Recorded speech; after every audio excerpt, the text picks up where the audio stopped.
So hello growing trader મિત્રો, આની પહેલા વિડીયો બનાવીને મૂક્યો આપણે. આ તમે જોઈ શકો, આ વિડીયોમાં 4 કોમેન્ટ છે. કોમેન્ટ્સ એ વિડીયોમાં વોઇસ જ નથી આવતો. વિડીયો ફટાફટ પાછો બનાવું. રાતના 1 વાગ્યા હે. ડિટેલ એનાલિસિસ તો નહીં કરીએ, પણ અમુક વસ્તુ મિસ નહીં થવા દઉં. તો મેઇન વાત કરીએ ડાયરેક્ટલી કાલના એક્સપાયરીની. વીકલી એનાલિસિસ વિડીયો એ મેચ છે, પણ એ કાલે સેપરેટલી બનાવી હતી. કાલની એનાલિસિસમાં જો ચોખ્ખી વાત કરીએ, કાલના દિવસનો મારો વ્યૂ બેરીશ છે.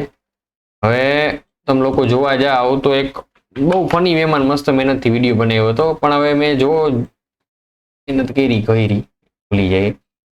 આ તમને લોકોને ફ્લેગ ઇન પોલ પેટર્ન દેખાતી છે. હવે ઘણાને એવું થાય કે પ્રશાંતભાઈ ખોટા પડ્યા, તમે તો કહેતા હતા અહીંયા જે 25 222 ઉપર ન જવું જોઈએ, માર્કેટ તો 330 સુધી જઈએ. એવું તો એક ફ્લેગ ઇન પોલ પેટર્ન છે, બટ આ પેટર્ન રહીને એ માણસોને ટ્રેપ કરવા બનેલી પેટર્ન છે. એ ઓલા વિડીયો મેં સમજાવ્યું. મેં ઓએ ડેટાથી સ્ટાર્ટ કર્યો હતી વિડીયો, કે ઓઆઈ ડેટાના બેઝ ઉપરથી તમે લોકો આખો વિડીયો સમજો કઈ રીતે એનાલિસિસ કરાય. પણ હવે કોઈનું મહેનત ગઈ પાણીમાં, એટલી ઇન્ટેન્સિટીથી સમજાવી નહીં એવું, કારણ કે વિડીયો તો 2 વાગે પોસ્ટ થાય, એટલે એનો કઈ મતલબ ના રહે.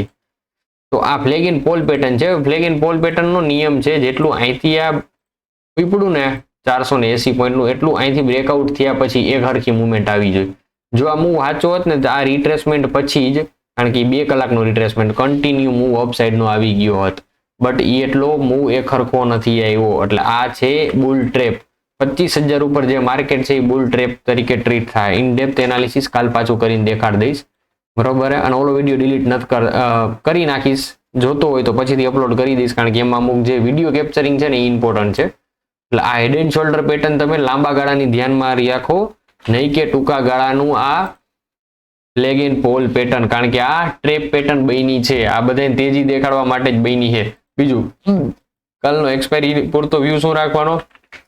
નો ટ્રેડિંગ ઝોન છે ભાઈ, 25,100 થી 25,300 વચ્ચેનું. હવે આમાં ટ્રેડ ન કરી શકાય. કરવું હોય તો થાય, હું કરી શકું. કઈ રીતે? 25,100 નો સપોર્ટ લઈ અને જો ઉપર જતું હોય તો તેજી લઉં, બાકી મારે તેજીનો પ્લાન નથી. એટલે 25,300 ને અડે ત્યારે અહીંથી શોર્ટ કરવાની પોઝિશન હું બનાવી શકું. બાકી પ્યોરલી પ્લાનિંગ એરે મંદી જોવી હોય તો મારો એક કાલનો ટાર્ગેટ છે એક્સપાયરીમાં 24,950 જોવાનો. જો 100 નો ટાર્ગેટ તૂટશે, મતલબ કે 25,100 નું જે લેવલ ઇમ્પોર્ટન્ટ છે એ તૂટે તો અહીંથી પડે. રેઝિસ્ટન્સ કઈ રીતે છે આ તો ઓઆઈ ડેટાની મદદથી ફટાફટ તમને લોકોને સમજાવી દઉં. ઓઆઈ ચેન્જ નહીં નથી સમજાવું. 1,53,00,000 પોઝિશન બની છે 300 એ, અને આની બાજુ 25,200 એ 1 કરોડ સેલની છે, અને સામે 1,60,00,000 પોઝિશન, એટલે 60,00,000 પોઝિશન વધારે 200 નું લેવલ. 200 તૂટે તો એ મંદી થાય, પણ આપણે શ્યોર મંદી જોતી ને તો 25,100 તૂટવાની રાહ જોવી પડે, કારણ કે સામે પુટ શોર્ટ છે 1,16,00,000 અને 21 લાખ જ કોલ છે. 5 ગણી પોઝિશન અહીં વધી જાય ને તો મંદી થઈ જાય. એટલે 200 નું લેવલ કાલ તૂટવું ઇમ્પોર્ટન્ટ છે. 200 લેવલ તૂટે એટલે કાલ મંદી થાય, એટલે ત્યાં સુધી રાહ જોવાની. એના માટે આપણે આને નો ટ્રેડિંગ ઝોન જાહેર કર્યું. આમાં ટ્રેડ કરવાનું નહીં. બેંક નિફ્ટીનો કાલના દિવસનો ફટાફટ પ્લાન અહીંયા તમને લોકોને કહી દઉં. આખો આમ રસ વિખાઈ ગયો ભાઈ. હું મસ્ત પબજી રમવા જતો હતો ને કોમેન્ટ વાંચી કે ભાઈ આ વિડીયો તમે મૂક્યો એમાં અવાજ ન આવતો. કાલ માટે ચોખ્ખું ચટ 56,500 નો લેવલ બ્રેક થાય, 15 મિનિટની આવી એક રેડ કેન્ડલ લેવલ નીચે ક્લોઝ કરે, એની પછીની કેન્ડલ એનો લો બ્રેક કરે, 5 મિનિટના ટાઈમ ફ્રેમમાં જઈને તમે એન્ટ્રી લઈ શકો. 56,300 થી 56,000 સુધીનો ટાર્ગેટ આપણને કાલના દિવસ, મતલબ કે કાલ 600 પોઈન્ટ આપણને નિફ્ટી બેંક નિફ્ટી આપી દઈએ તો આપણે રાજી. નિફ્ટીનો ઓવરઓલ વ્યૂ શું રહેશે ભાઈ? તો કે અહીંયા છે ને, તો અહીંથી ઓલમોસ્ટ 300-350 પોઈન્ટ નેગેટિવ દેખાડી દે, એટલે હું કાલના દિવસમાં રાજી. મારો ટ્રેડ પ્લાન એક્ટિવ ક્યાં થાય? 25,100 નું લેવલ બ્રેક થાય ત્યાં રે. એટલે ઓલો વિડીયો હું કરી નાખું પ્રાઇવેટ, એઝ ઇટ ઇઝ ત્યાં રહેવા દઈ.